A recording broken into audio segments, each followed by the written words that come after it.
이 시간 옆에 있는 분과 인사하실 때 하나님은 당신을 엄청 사랑하십니다.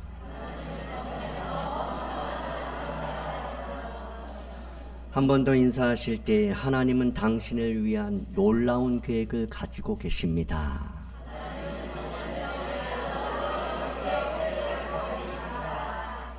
마지막으로 평안하고 힘을 내라는 의미로 샬롬 부흥입니다.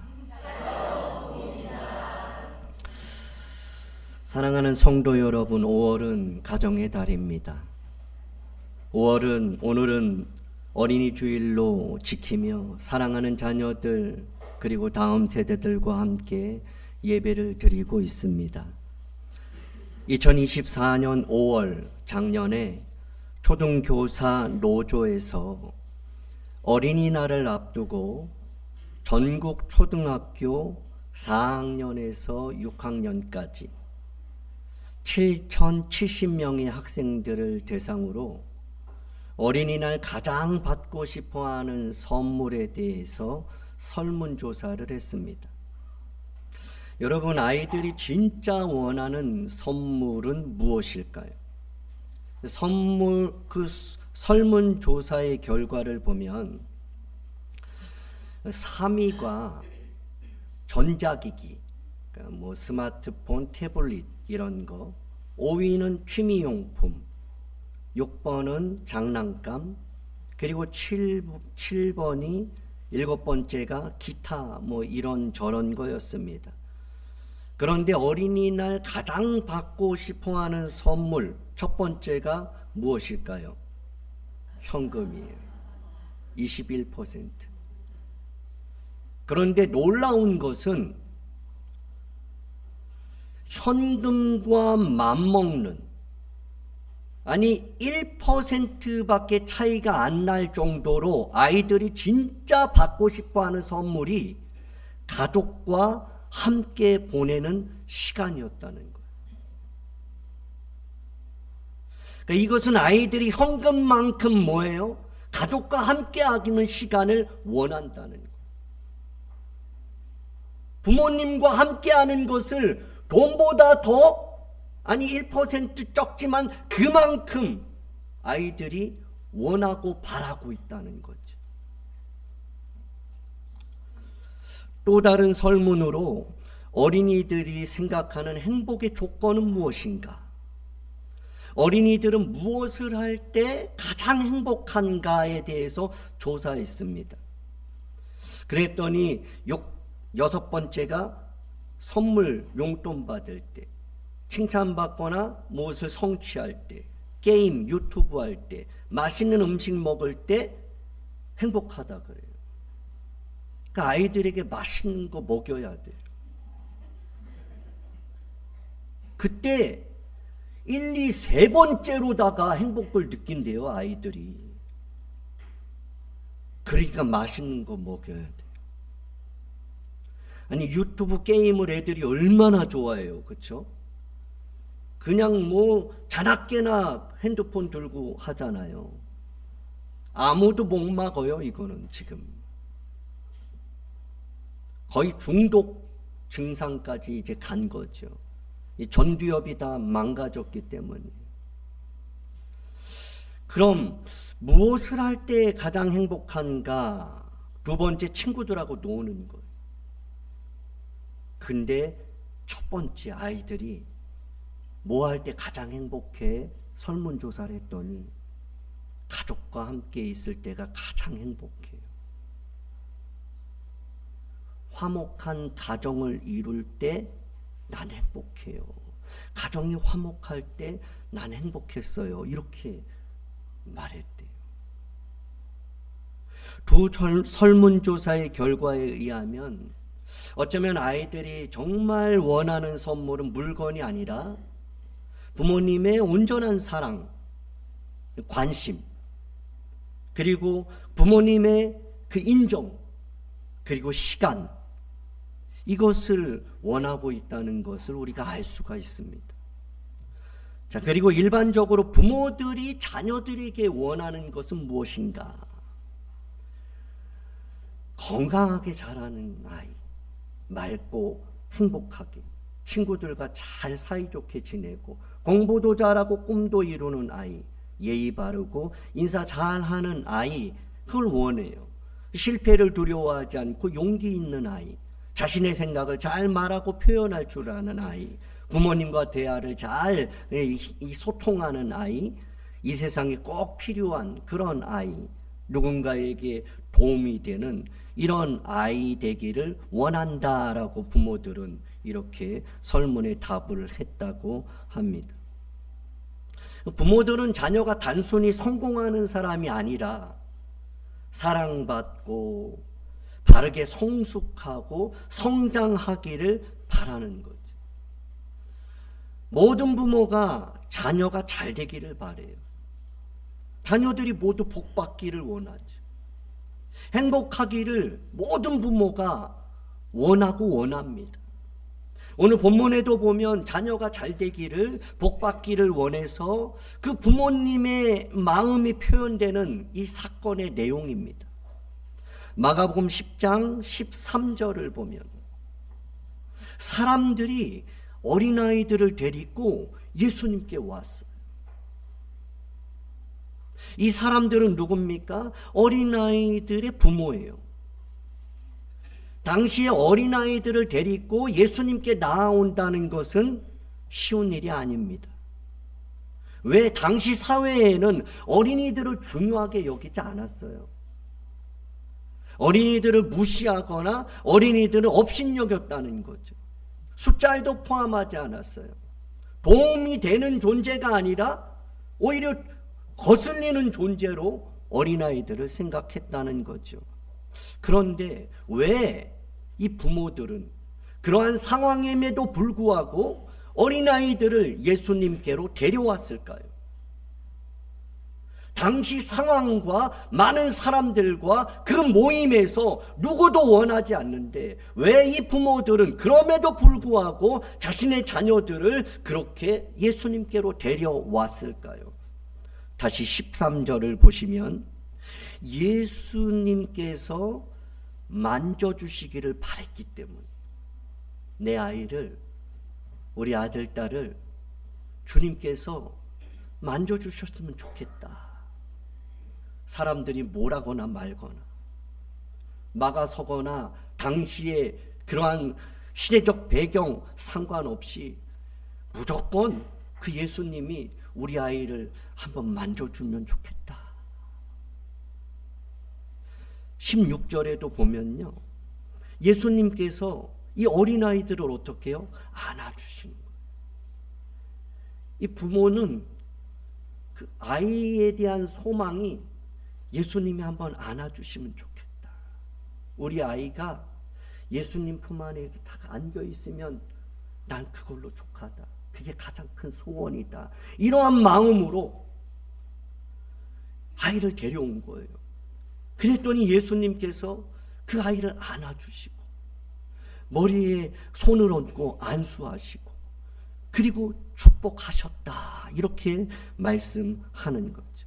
부모님이 아이를 데리고 예수님께 온 이유는 예수님이 만져주시면, 예수님이 안아주시고 예수님이 손을 얹고 그 아이에게 축복해 주시기를 바라고 원했기 때문이죠. 자, 구약 성경을 보면 한나라는 어머니가 그랬어요. 한나라는 어머니가 그랬단 말이에요. 한나는 사무엘을 기도로 얻었죠.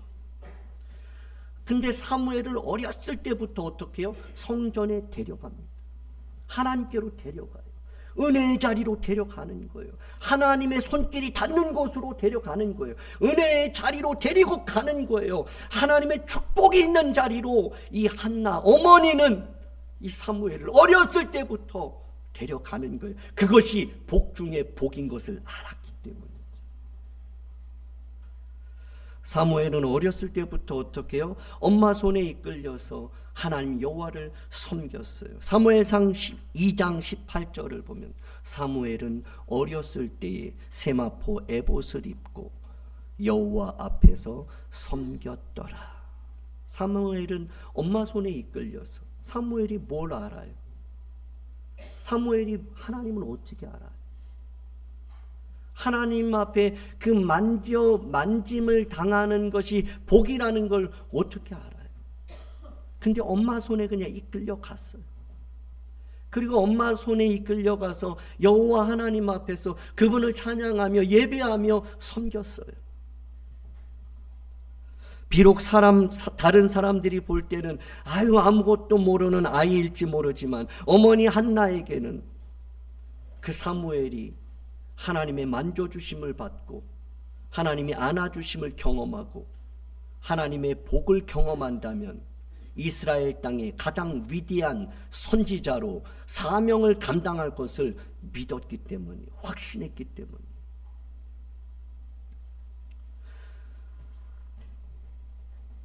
어머니 한나가 아들 사무엘을 하나님께로 데려갔기 때문에. 신약에서도 유니게라는 어머니가 있어요. 로이스라는 할머니가 있습니다. 디모데후서 1장 5절을 보면 이는 너 속에, 너는 디모데를 말해요. 너 속에 거짓 없는 믿음이 있다 그래요, 사도 바울이. 근데 이 거짓 없는 믿음이 어디서 온 건가? 아니, 이 디모데는 어떻게 거짓 없는 믿음을 갖고 있을까? 바울은 그렇게 말하는 거예요. 이 믿음은, 너가 가진 그 거짓 없는 믿음은 먼저 내 외조모 로이스로부터 온 거다. 내 어머니 유니게 속에 있었던 그 거짓 없는 믿음이 너한테 간 거다라고 말하죠. 그러니까 이 유니게 어머니, 이 로이스 외할머니는 어렸을 때부터 이 디모데를 성경으로 가르친 거예요. 어렸을 때부터 거짓 없는 믿음과 청결한 양심으로 살아가도록 양육을 했던 것이죠. 그 결과 이 디모데는 맡겨진 하나님의 사명을 잘 감당하는 자로 세워지는 것. 디모데가 하나님의 사랑 안에서, 그 은혜 안에서 믿음으로 승리하는 삶을 살 수 있었던 것은 그 어머니와 그 외할머니의 그 믿음의 전수가 있었던 거지. 그 디모데를 하나님께로 데려간 겁니다. 은혜의 자리로 계속 데려간 거예요. 내가 은혜는 줄 수 없지만 은혜의 자리로 데려가야 한다는 이것은 물를 수가 없는 거예요. 포기할 수가 없는 거예요. 왜? 그곳에 가지 않으면 답이 없기 때문에. 인생이. 말씀을 준비하면서 저의 삶을 뒤돌아보았어요. 부족하지만 저도 그랬던 것 같아요. 감사할 일이죠. 한나처럼, 유니게와 로이스처럼, 오늘 본문에 등장하는 이름도 없는 그 부모들처럼 저 또한 아내와 함께 아이들을 부지런히 하나님 앞에 데려갔습니다. 무조건 데려갔어요. 지금까지. 어렸을 때부터. 아주 어렸을 때는 포대기 없고 새벽 예배도 계속 같이 갔어요. 어렸을 때부터 모든 예배를 다 데리고 간 거죠. 왜? 그게 답이기 때문에. 지금도 아이들은 집에 있을 때 아파서 일어나지 못하지 않는 이상 무조건 교회로 와야 돼요. 그게 사는 방법이에요. 왜 그렇게 아이들을 모든 예배에 참석하게 할까요? 하나님께서 얘네들을 만져주시길 바라기 때문에. 내가 아무리 예쁘다 한다고 해서 되지 않아요. 그런데 주님이 한번 만지시면, 주님의 손길이 닿으면 인생이 변화되는 줄 믿으시기 바랍니다. 슬픔, 걱정, 염려 다 물러가고 우리 사랑하는 자녀들이 소망 가운데 꿈꾸며 일어나는 역사가 주님의 손에 있는 줄 믿으시기 바랍니다. 예수님의 품에 안겨서 축복받는 삶이 되기를 원하기 때문에 그래서 가자 그러는 거예요. 멀리 떨어져 있는 아들 현우가 일주일에 한 번 주일 저녁 한 9시쯤 되면 전화를 해요. 매주 한 번씩. 그러면 우리 가족이 그 스피커폰으로 딱 켜요. 그리고 다 같이 대화를 해요. 그리고 늘 묻죠. 뭐해? 뭐 할 거야? 물어봐요. 그러면 현우가 먼저 하는 말이 있어요. 이제 교회 가려고요. 교회 가려고 준비하고 있어요. 그래요. 그 아이가 아빠 엄마가 원하는 게 뭔 줄 알아요. 뭐해? 뭐 할 거야? 이 말을 알아들어요. 교회 갈 준비는 하고 있니? 오늘 교회 갈 거지? 사실은 교회 가기 전에 1시간 전에 전화하는 거예요. 거기는 6시간 시차가 있으니까. 그리고 전화하고 30분 걸어서 교회를 가는 거예요. 저와 제 아내가 할 수 있는 일은 내 자녀들이 우리 품 안에 있을 때, 그때는 무조건 하나님 은혜의 자리로 데려가는 방법밖에 없어요. 내 품에 떠나면 그때는 하나님 앞에 기도할 수밖에 없는 거예요. 하나님, 나하고 있을 때는 그냥 가자. 그리고 데려오면 되는데 저기 멀리 가 있고 저기 문경에 가 있고 저기 외국에 가 있고 그러면 제가 못 데려가잖아요. 우리 도우도 이제 떠나보낼 거예요. 저는 고등학교 되면 다 떠나보내요. 한 달에 한 번 보는 아이들로. 그 대학 가면 한 1년이나 3년에 한 번 볼 거를 생각을 하고 있어요. 자꾸 떠나보내는 거죠. 근데 지금 중학생이라 지금 아직까지 품에 안고 교회를 무조건 데려오는 3년이 돼야 되기 때문에 붙잡고 있는 거예요. 이제 고1이 되면 쟤도 떠나보내고 그때부터는 저는 이 아이를 데려올 수 없으니까 기도하는 거죠. 하나님, 저 아이가 은혜의 자리에 가게 하옵소서. 주님의 손길이 닿는 곳에 머물게 하옵소서. 주님의 품에 안기게 하옵소서. 주님의 축복의 자리, 은혜의 자리로 나아가게 하옵소서. 기도하는 거예요. 지금 자녀들이 여러분 품 안에 있습니까? 그럼 데리고 오셔야 돼요. 예수님께로 데려 나와야 합니다. 그게 답이에요. 그렇지 않으면 답이 없어요. 그것만큼 슬픈 일이 없어요. 그것만큼 괴로운 일이 없습니다. 만일 여러분들의 자녀가 출가했습니까?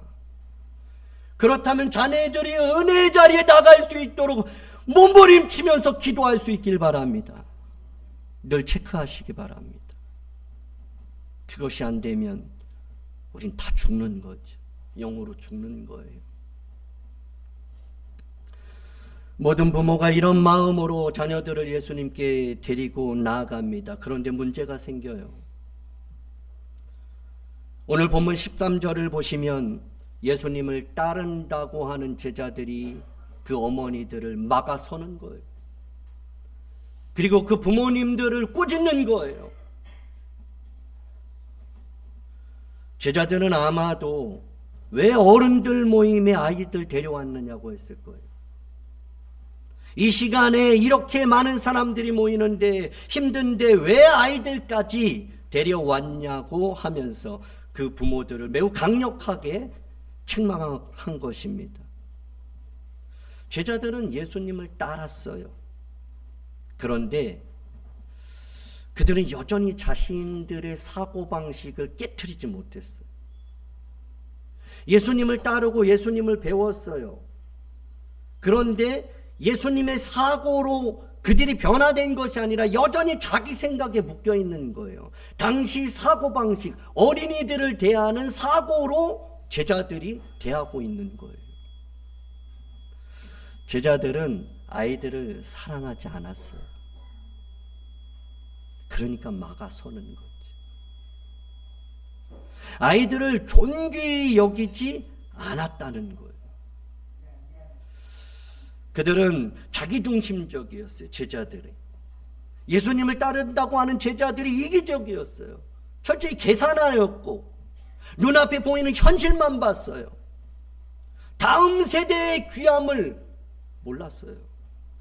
자녀들의 존재 가치가 얼마나 예수님께서 귀하게 보시는지 그것을 생각하지 못하는 거예요.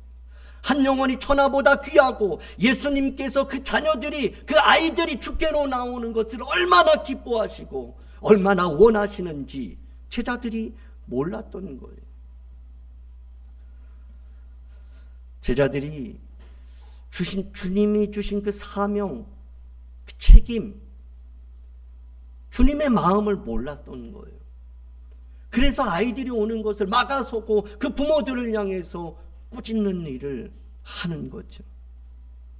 예수님의 마음과 정반대였어요. 주님을 따른다는 제자들이. 그럴 수 있어요. 그러나 예수님의 반응은 제자들과 철저히 다릅니다. 정반대의 반응을 보이세요. 14절을 보시면 예수께서 보시고 노하여 이르시되, 예수님께서 오히려 제자들을 향해서 노하세요. 제자들을 향해서 꾸짖고 있어요. 그러면서 이렇게 말씀하시죠. 어린아이들이 내게 오는 것을 용납하고 금하지 말라. 예수님은 어린아이들이 오는 것을 너무 기뻐하세요. 바라고 원하세요. 자, 오늘 참 우리 어린이 주일인데 참 안타까운 것은 오늘 어린이 주일 우리 어린이가 찾아볼 수가 없어요. 어린이가 3명이네요. 3명. 어린이 3명. 아, 어린이 2명이네요. 그렇죠? 아, 3명? 그렇다고 어린이 주일 하지 말까요? 애를 낳아야죠. 아니, 결혼을 해야죠. 결혼하고 아이를 낳고 없으면 만들어야죠. 세워야죠. 채워야죠. 이걸 주님이 기뻐하시는 줄 믿으시기 바랍니다. 없다고 아유 뭐 어린이 주일 예배 뭐 그만하지 뭐. 아니, 어린이가 없는데 무슨 어린이 주일이야. 그러면 어린이들을 채워야죠. 애를 낳던지 전도를 하던지 주님이 기뻐하시는 일을 이곳에 이루어지도록 우리가 해야죠. 할렐루야.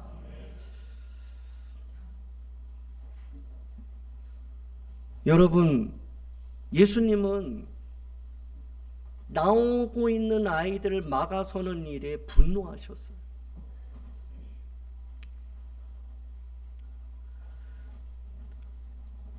금하지 말라 그랬어요.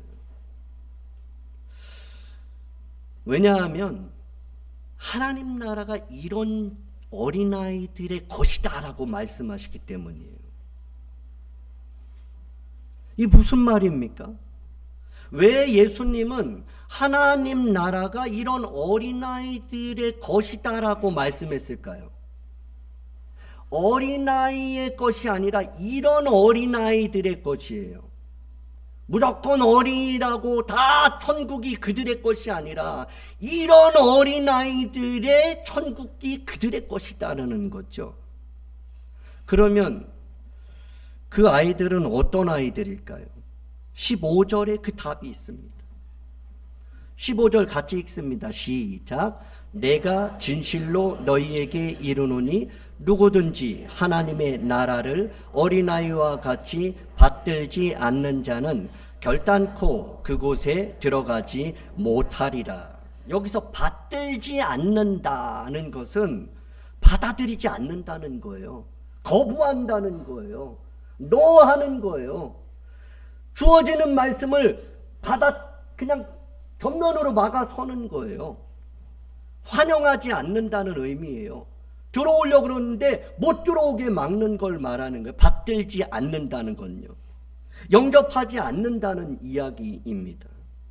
다시 말하면 하나님 나라를 어린 아이처럼 겸손하게 순전하게 받아들이는 믿음이 없으면 결단코 천국 들어갈 수 없다는 이야기예요. 받아들여야 된다는 거예요. 아멘 해야 된다. 어린아이처럼 순수하게 겸손하게 메시지가 선포되면 그냥 아멘 하고 받아들일 때 천국이 임하는 줄 믿으시기 바랍니다. 어른들은 너무 생각 많이 해요. 너무 계산을 많이 해요. 너무 이해하면 믿으려고 그래요. 따라가려고 그래요. 그렇게 되어지는 것이 성경에 얼마나 있을까요? 주님은 말씀하시는 거, 어린아이와 같이 받들지 않으면, 어린아이와 같이 순수하게 그대로 아멘하고 받아들이지 않으면 천국은 결단코 들어갈 수 없다 그러죠. 요한복음 1장 12절, 영접하는 자, 곧 그 이름을 믿는 자들에게는 하나님의 자녀되는 권세를 주셨다라고 말씀합니다. 여기서 영접이라는 것도 적극적으로 예수님을 내 삶에 받아들이는 태도를 말해요. 단순한 동의를 넘어서 이 영접한다는 것은 아주 적극적으로 내 마음에 들어오소서, 내 마음의 주인이 되어 주소서 이렇게 받아들이는 것이 영접이라는 거예요. 문 밖에 계신 주님을 문을 열고 들어오세요라고 하는 것, 이게 바로 영접이라는 거예요. 그냥 줄 때 받는 정도가 아니라 거기 있는 것을 내가 취하려고 하는 이것, 적극적인 모습이죠. 요한계시록 3장 20절도 그렇죠. 예수님이 이렇게 말씀하세요. 같이 읽겠습니다. 시작. 볼지어다 내가 문 밖에 서서 두드리노니 누구든지 내 음성을 듣고 문을 열면 내가 그에게로 들어가 그와 더불어 먹고 그는 나와 더불어 먹으리라. 문을 여는 것을 말해요. 문을 열고 주님 들어오소서, 그리고 나와 함께 교제하는, 더불어 먹는, 함께 사는 동행, 그것을 원하려면 문을 열라는 거예요. 받아들여야 된다는 거예요. 영접해야 한다는 거예요. 그런 자에게 천국이 임하고 그런 자가 하나님의 권세를 얻는다라고 성경은 반복적으로 말씀하고 있는 거죠. 예수님은 어린아이들을 본으로 삼으시면서 닫혀있는 제자들의 마음을 여시는 거죠. 소극적인 부모들의 마음을 일깨우는 거예요.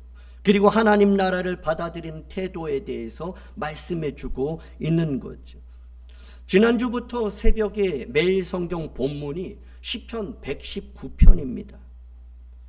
근데 이 시인은 말씀을 따라 행하는 것이 복 있는 자라고 이렇게 시작을 해요.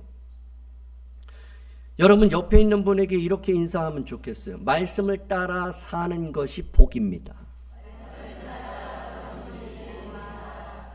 여러분 지금 우리가 얼마나 소유했느냐, 노후 대책이 얼마나 됐느냐, 그게 복이 아니에요. 그걸 위해서 사는 사람은 복된 인생이 아니에요. 적어도 성경적으로 볼 때. 성경에서 말하는 복은 말씀 따라 살아가는 게 복이다. 이전에 우리 많은 어르신들이 말씀 따라 사는 복된 삶을 사셨습니까? 그럼 지금도 그 삶을 사시기를 주님의 이름으로 축복합니다. 그때는 살았는데 지금은 못 살면, 그때는 복 있었는데 지금 복 없이 사는 인생 얼마나 안타까워요. 지금 만일 여러분들이 복 있는 말씀 따라 사는 삶을 살고 계시다면 앞으로도 계속 변함없이 말씀 따라 살기를 주님의 이름으로 축복합니다.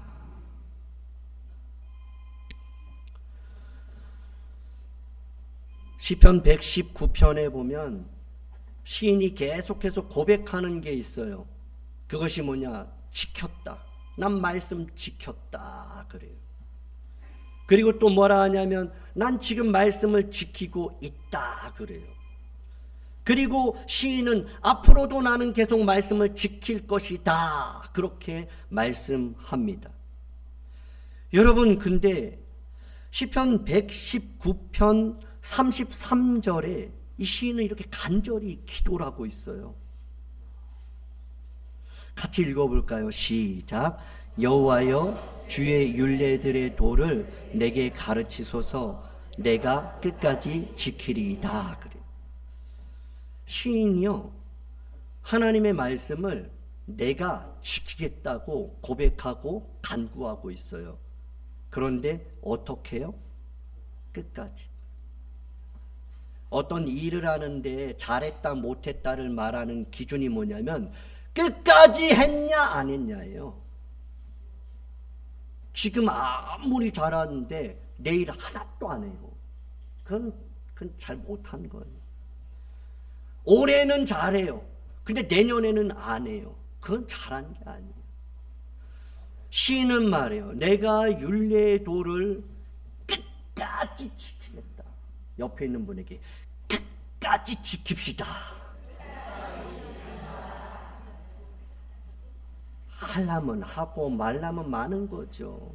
하다 말다 이것도 아니고 저것도 아니고 이거 보다가 또 저기 가서 이거 하고 이게 아닌가 배 그러면 또 저기가 평생 방황하다 끝나는 거예요.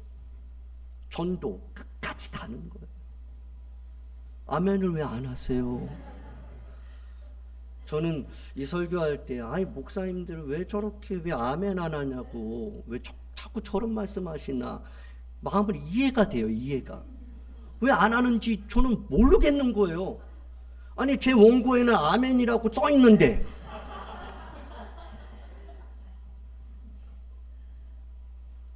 아니 끝까지 전도합시다 그러면 아멘이 하나라도 나와야 하는데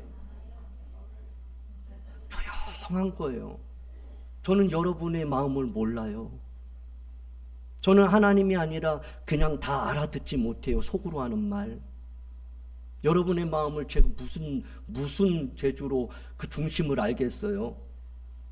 표현하시기를 주님의 이름으로 축복합니다. 옆에 있는 분에게 난 당신을 사랑합니다. 여러분 표현하는데 막 인상 쓰면서 그렇게 말하면 안 돼요. 다시 한번 난 당신을 사랑해요. 정말 아가페의 사랑을 가져야 하는 거죠. 그리스도 안에서 한 몸 된 공동체 함께 울고 함께 즐거워한다면 그를 사랑하는 거예요. 여러분 시인은 말하고 있어요. 내가 끝까지 지키겠다. 두 번째 보면은 34절에는 또 이렇게 지키겠다고 해요. 어떻게 해요? 내가 주의 법을 준행하는데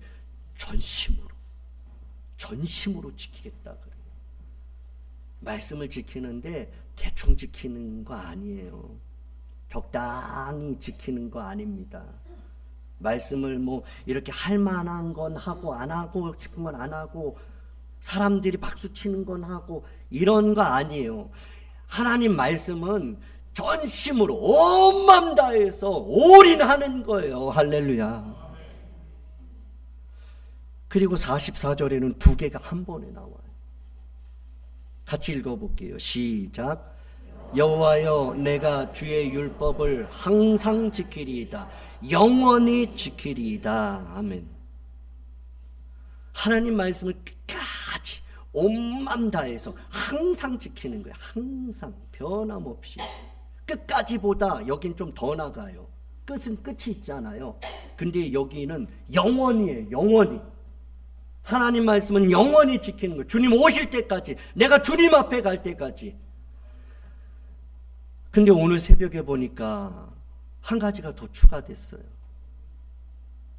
여러분 이건 마음에 좀 새겼으면 좋겠어요. 여러분 네 가지 기억하세요? 첫 번째 끝까지 전심으로 항상 영원히. 옆에 있는 분에게 한번 해보세요.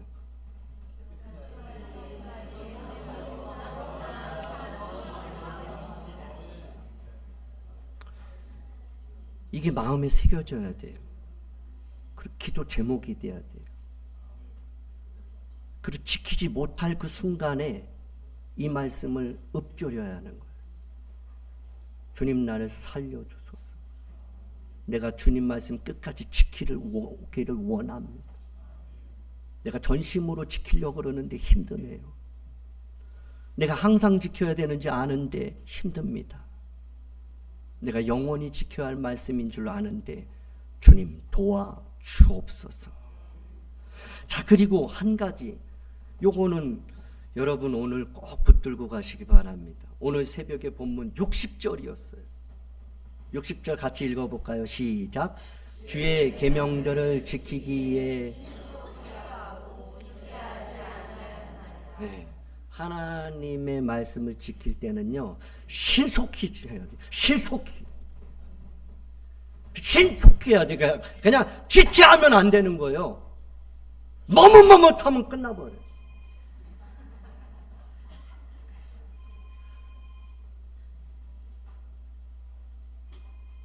머뭇머뭇하면 안 돼.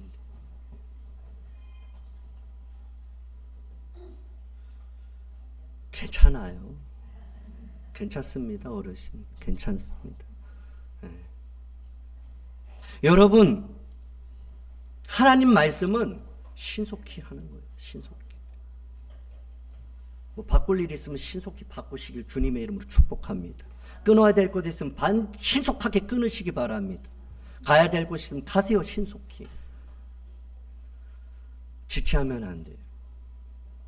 다니엘도 주여 들으소서, 주여 용서하소서, 주여 지체치 마시고 일하시옵소서, 그렇게 기도해서 주여 삼창이.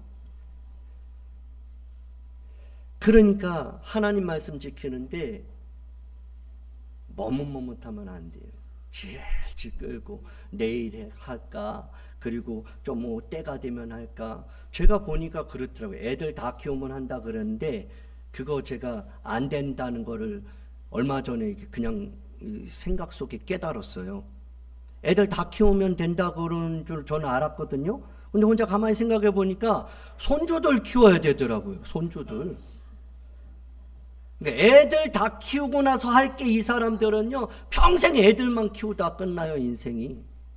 손주들 키우는 거예요. 오래 살면 뭐예요? 그 중손자들 다 있는 걔네들 또 키울걸요. 우리가 애 키우다가 주님 오라고 부르실까요? 우리가 애들 키우라고 이 땅에 생명 주시고 우리 가정을 이루게 하셨을까요? 주님 영광 위에 살려고 결혼도 하고 애들도 주신 줄 믿습니다.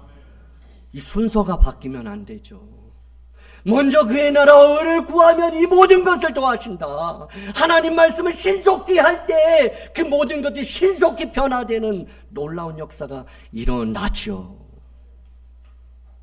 옆에 있는 분에게 하나님 말씀은요, 신속히 지키는 겁니다. 감사합니다. 이렇게 따라 하셨으니까 제가 하는 일도 잘 따라오시기 바랍니다. 저 나름대로 잘 살려고 노력할 테니까 이렇게 설교하는 것, 따라하는 것으로 그치는 게 아니라 저도 그렇게 살아볼 테니까 우리 그렇게 한번 살아볼 수 있기를 원합니다. 그래야 우리 교회가 샬롬에서 부흥으로 가길 원합니다. 진정한 샬롬은 부흥이 올 때 샬롬이 유지되는 줄 믿습니다. 부흥이 없는 샬롬은 샬롬 가다 금방 또 꼬꾸라지고 또 샬롬 유지하기에 급급해요. 근데 부흥이 일어나면 샬롬은 자연히 이루어지는 거예요. 그래서 우리 교회는 샬롬 부흥이에요. 옆에 있는 분에게 샬롬 부흥입니다. 여러분, 우리 자녀들이 샬롬하기만 기도하지 마세요. 성숙과 성장이 일어나야 돼요. 그러면 샬롬은 자연히 오는 거예요. 근데 우리 아이들의 안전함만을 위하다 보면 결국은 그거에 붙잡히는 거죠. 여러분, 어린이 찬송가를 보면 273장에 이런 가사죠. 예수께로 가면 나는 기뻐요. 걱정 근심 없고 정말 즐거워. 예수께로 가면 맞아주시고 나를 사랑하사 용서하셔요. 우리 3절 같이 찬양합니다. 예수께로 가면 손을 붙잡고 어디서나 나를 인도하셔요. 예수께로 가면 나는 기뻐요. 나와 같은 아이 부르셨어요. 예수님이 부르실 때 나아가는 어린, 나아가는 아이. 주님 앞에 우리는 다 아이인 줄 믿습니다.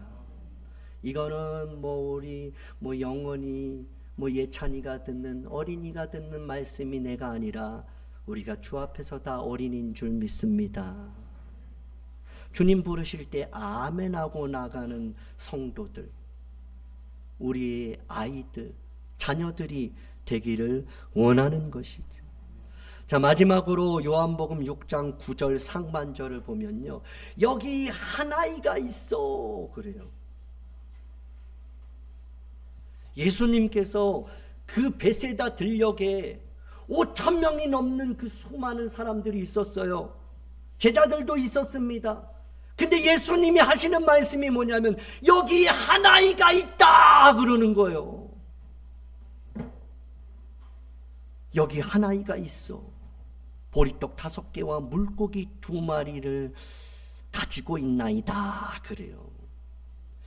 여러분, 유대인 명절에 이제 이 6월절이 가까웠어요. 많은 사람들이 예수님 따라왔어요. 근데 해가 졌어요. 근데 먹을 것이 없어요. 예수님께서 말씀하세요. 너희가 먹을 것 줘라. 근데 우리는 아무것도 없어요. 근데 그때 한 아이가 보리떡 5개와 물고기를 가지고 제자 앞에 내어놓은 거예요.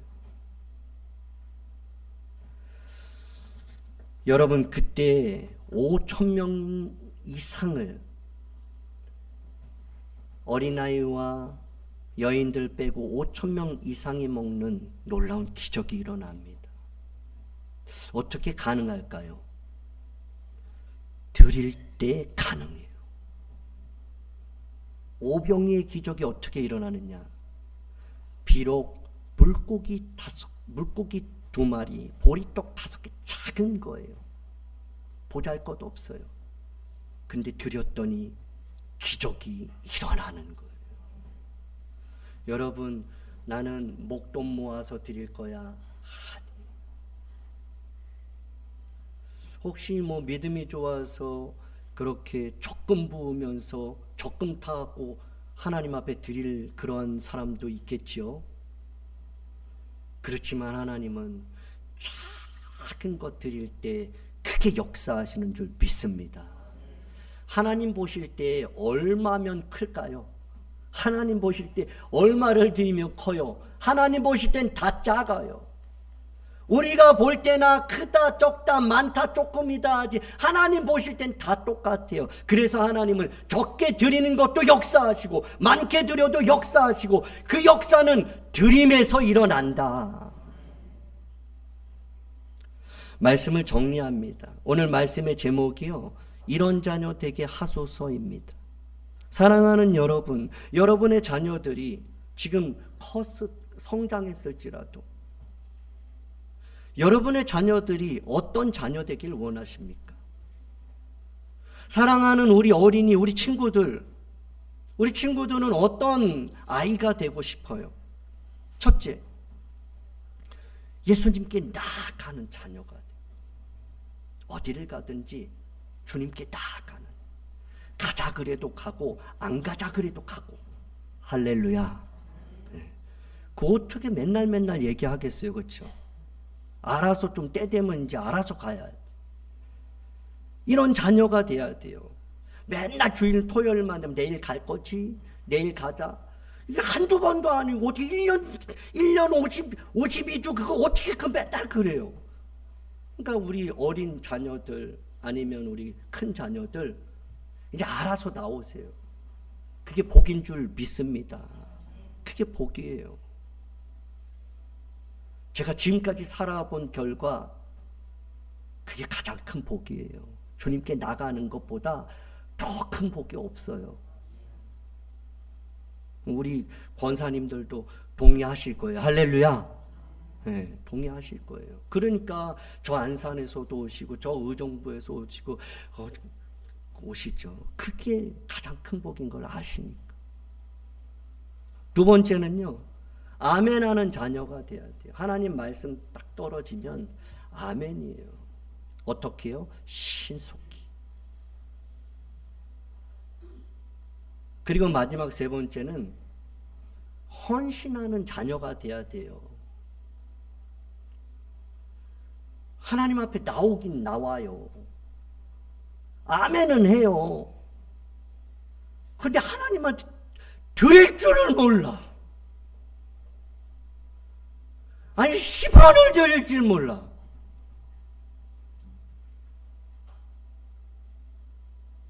이런 자녀가 돼야 돼요. 하나님 앞에 드릴 줄 아는 자녀. 아이들이 안 드리면 부모님들이 책임지고 드리세요. 그게 버거우면 아이들을 구워 삶아서라도 드릴 줄 아는 아이들로 만드셔야 돼요. 그게 복이에요. 저는 우리 애들 구제형 쟤네들이 돈이 어디 있겠습니까, 여러분? 근데 제 아이들의 구제원금을 제가 드리고 있죠, 지금. 자기들이 이제 돈 벌면 그건 자기들이 드려야 하는 거죠.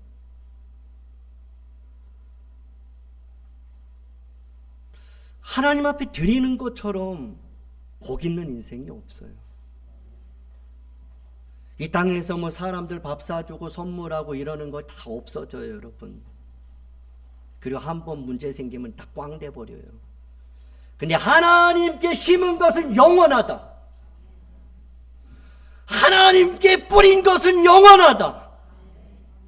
그러니까 나만 영원한 거 하지 말고 진짜 그것이 영원하다고 믿는다면 우리 아이들에게 하지 말라고 할 이유가 어디 있겠어요? 물론 안 해요. 그래도 안 해도 말은 하십시오. 말도 안 하면 안 돼요. 말해서 안 들으면 어떻게 해요? 자기 책임이지. 그것까지 뭐 어떡합니까? 근데 내가 말 안 하면 걔네들은 이런 얘기예요. 아빠가 말 안 했잖아요. 엄마가 말 안 했잖아요. 다 엄마 아빠 책임이라는데 왜 나한테 뭐라 그래? 이래요. 그런 말 안 들으시려면 계속 하세요. 옆에 있는 분에게 계속 해야 됩니다. 네. 듣든 안 듣든 간에 하셔야 돼요. 이게 부모의 지킴입니다. 기도하겠습니다. 하나님, 우리 아이들이, 우리 자녀들이 예수님께 나아가는 자녀 되게 하옵소서. 예수님의 말씀을 기쁨으로 받아들이고 아멘하게 하옵소서. 순수함과 겸손함으로 작은 것이라도 즐거이 드릴 줄 아는 헌신의 자녀가 되게 하옵소서. 우리 부모들이 그 아이들을 믿음의 길로 인도할 수 있도록 지혜와 믿음을 더하여 주옵소서. 예수님 이름으로 기도하옵나이다.